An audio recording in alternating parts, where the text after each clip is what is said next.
Hello, this is Diego. And this is Adriano La Rosa, and this is our assignment 3 video. So I wanted to start off with just showing that our file is indeed compiled using make, as you can see in my command line right here.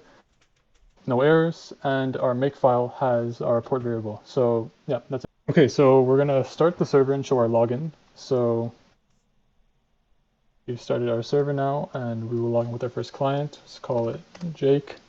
We've got our message welcoming us, awaiting our opponent, and we'll go with our other one named John. Now you can see they're engaging in battle, and furthermore, that it also let us know that John has entered, who is the second client of ours. So now, essentially, I'm going to do the walkthrough since I've shown that everyone has been notified. So I'll go over to my code at line 86 over here. So essentially, we're going to use select to check all of our files for reading and who's ready for that. So if we have 0, meaning we have no clients ready to be read from, and -1 showing our error checking, right?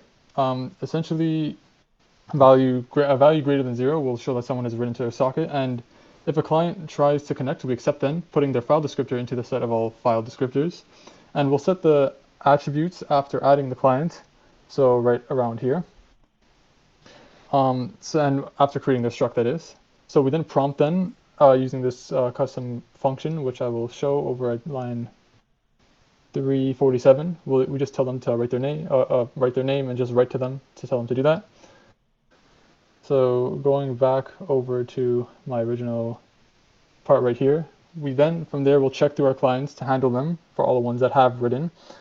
And in our handle client is where we do the name checking. So we have our buffer, which will check out whatever our client has written or what we're going to read from our client.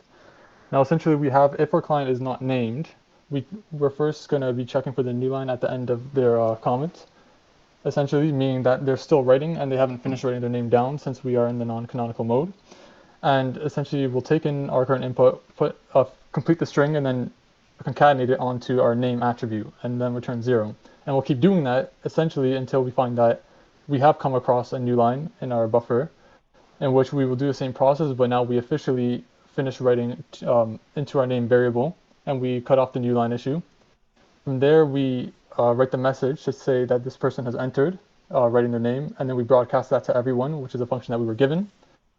And from there, we will also write to our client, telling them welcome and that we're awaiting an opponent. And then, as I said, we just write to them. And we also update the states. So we write that they are named now, and we also write state 2, which is that they are waiting for a game. And that will conclude the login section. As we can see, player two has been waiting for an opponent, and now he's matched against player one. You see their hit moves and power moves for both players. Okay, and as for the code, here we have this function, the make match function, where we'll go through the list of clients and check for the first client that's available, and also make sure that this client has not matched the same client, and that the other client hasn't matched the client searching a match for. And when we match them, each client is given their state of in a match. Each client is given its opponent, and we set each client's hit points and power moves. All right, so now we have our combat code section. So we will start our server. Let's write our name, player 1, and then once again we'll log in, write name player 2. You can see we've engaged in combat. We have player 2 is going to be our first opponent by our choice. So now we have their hit points, power moves, and enemies' hit points. So we can press A, which is attack, and you can see we hit them for 2 damage. Now we have their hit points updated on their side, and we also have the choice to do something. So let's try a power move. A power move, we missed it, so we'll try it on this side as well. They both missed. However, you can see that their power move has decreased by 1. And we try it again, we get that their power move attack for 15 damage. And we see over here their points have shown that. And also, if we try to, wait, here we attack again, we can see that our power moves are 0 here, so writing P won't do anything here. right? And furthermore, someone that's out of turn is not able to really attack or fight. So we can attack them again, hit for 2 damage. They can have a little back and forth, and we can see that they have now won by decreasing their points, and their opponent won on the other end. So now I will go to the actual code segment part of it. So first I will start off right over here. So here's a part of our handle client function. This is past the part of where we check if they're speaking, which will be handled in another section, and it's currently their turn, right?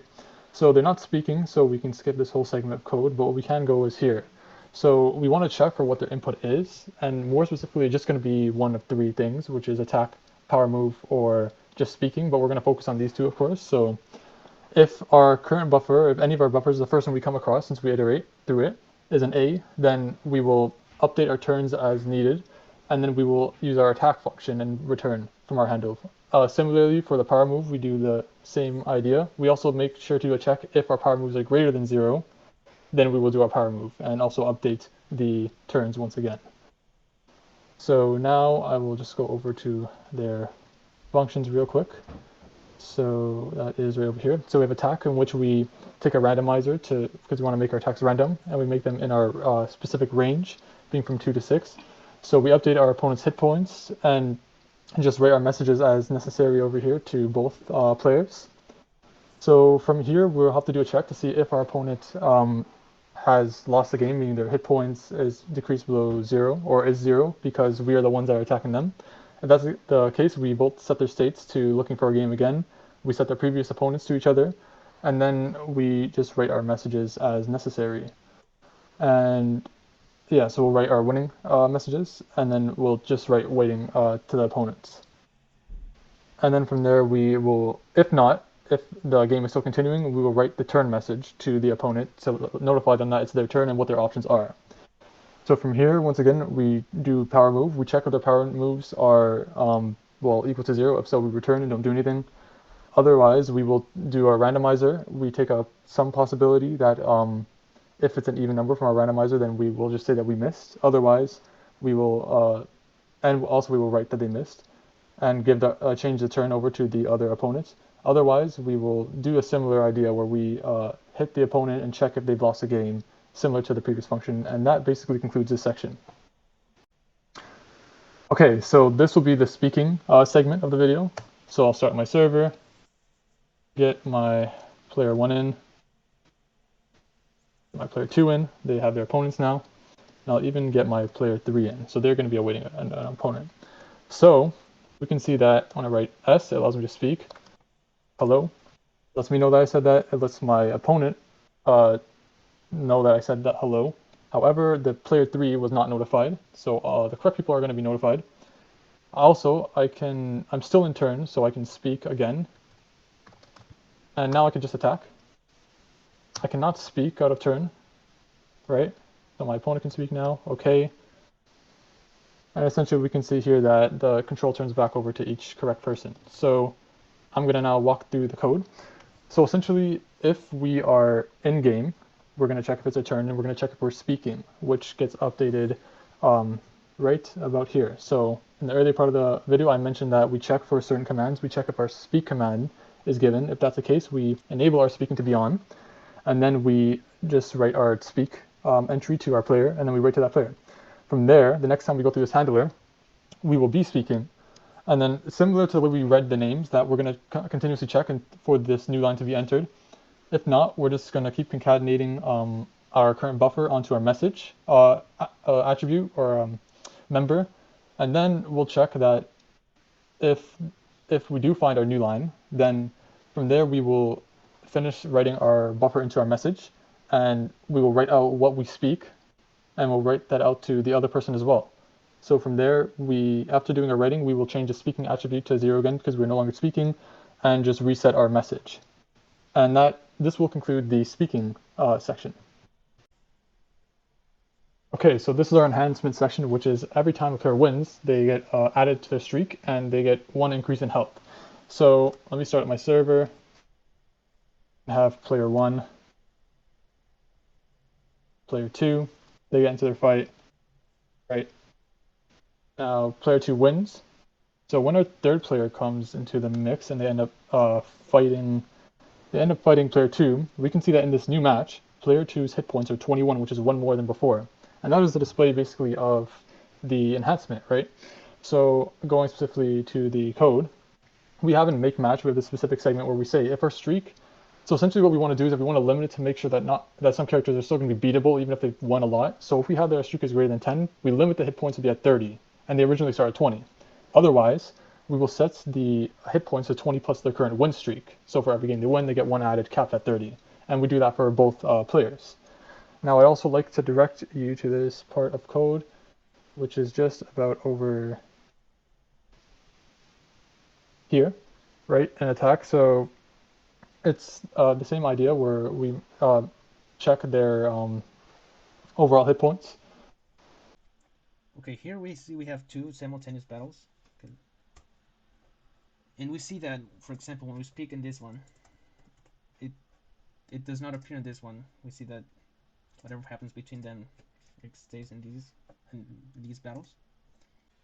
Okay, so I'd like to continue with the select section. So essentially, when we're having multiple matches and reading from multiple people, right, our select will tell us that if we have anything ready to be read.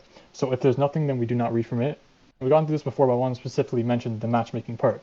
So if there's -1, then we have an error. Here we will check if we have a new client, but however, we're more concerned about matchmaking. So our select will essentially move over, since it's a positive number, assuming that we have things going on in our match, which is going to be clients writing A, P, or some sort of command, or even speaking, which will prompt us to go to this for loop and handle each individual client. So each individual client, being that they're state 2, or I mean, they will be in state 1, which means they're in game, we will read through their messages and we'll check if they're speaking, either that, or we will check if we have their certain commands that are being pressed. So this is what really how it's all dedicated onto the select function, which allows this to be called if it reads that any client has specifically said something. If no one has said anything yet and everyone's paused for some reason, then nothing's going to happen because there's nothing to really read. But if there is, then this is the code that we will go through. So now for my next section, I would like to go to dropping clients. So essentially we have these two players that are in a game. One's waiting for the other to strike. So let's just say we leave, right? We will get the opponent that this player has left, and we're awaiting our new opponent, and that's that. So we know that this code will give us the idea that a player has left. So now we're going to move on to what specifically the code walkthrough, and I'm interested in mentioning specifically code line 21 over here. So we can see that if it is result 1, so our client is no longer with us, we will essentially remove this client and we'll clear them from our set, right? So another part of this important code is 253. So from here we remove our client, right? We broadcast to everyone that this player has left, and then we check that if they're in a game, we set the opponent to be in the previous opponent, and then we also set that opponent's state to searching for a game, and we write to them that they're waiting an opponent and that they've won the game. So Hey, this is the teamwork segment. And as for my contributions, I did some error checking on the code, and I helped editing and uploading the video.